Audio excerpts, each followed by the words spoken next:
telling you guys a story. Cynthia is 45. She was adopted as a child, as a baby, and always loved her foster parents. She never even considered looking for her birth parents. Her 12-year-old son was diagnosed with cancer, and suddenly everything changed. Suddenly, she wanted to know her family background, her family health issues. She wanted to know illness. Some questions she had was cancer. Has cancer been a disease in her family for generations? Is there any genes that could help fight the cancer, make it worse? Are there any other diseases that might come up later in her life? Suddenly, she felt like she didn't know who she was, and she just needed the closure of having the adopted parents. But because of the closed adoption, she was unable to know any information about her mother whatsoever. Even though she was 18, they couldn't disclose any information to her. Closed adoption was started to protect the child, but in the end, it really hurts the child. But the difference, most people don't know the difference between closed adoptions and open adoptions. So closed adoptions are no contact with the parents whatsoever. The parents of the adopted child do not meet the parents, and the birth parents of the adopted child do not meet the adopted parents or know anything about them.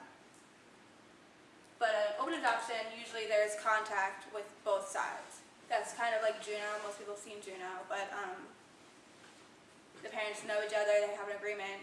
Usually with open adoption, there is follow-up between both parents later in the life. There's letters, there's phone calls, there's pictures being sent throughout life. So it makes it a little easier for the child usually because they have closure on themselves. And so usually for the closed adoptions, when you want to find something out about your birth parents, you have to hire a private investigator, which costs a lot of money. And so closed adoption hurts the child in the end. Open adoption is more sensible because the child has easier answers and about the past and realizes he or she was given up out of love and not out of desperation, as it would be. They know more about themselves.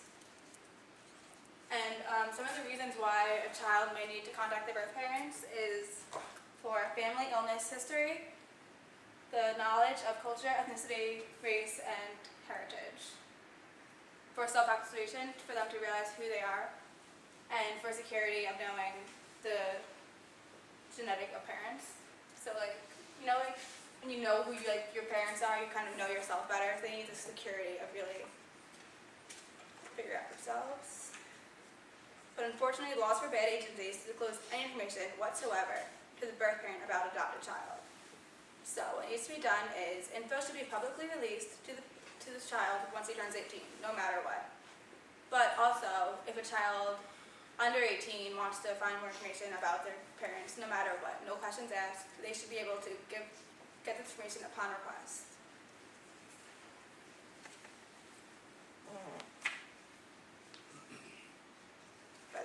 Even if they're not 18. And as humans, adopted children deserve the right to know who their birth parents are. Although each child's motives differ, it is a human need to know our parents and feel loved. So remember Cynthia from the beginning, the 45-year-old searching for her birth mother? Turns out it all worked out. She was able to contact her birth mother. Her health is in good standing, and everything should work out. It was just a brief phone call, but the phone call changed both their lives forever. It turns out her birth mom did not tell anybody about her being born, but she has 2 brothers and a new husband. But her husband doesn't even know. And turns out this whole investigation for the mom was aired on ABC Family, and she has a good family now, and it turns out that the adopted child is 45 now, has 3 children, and I'm the child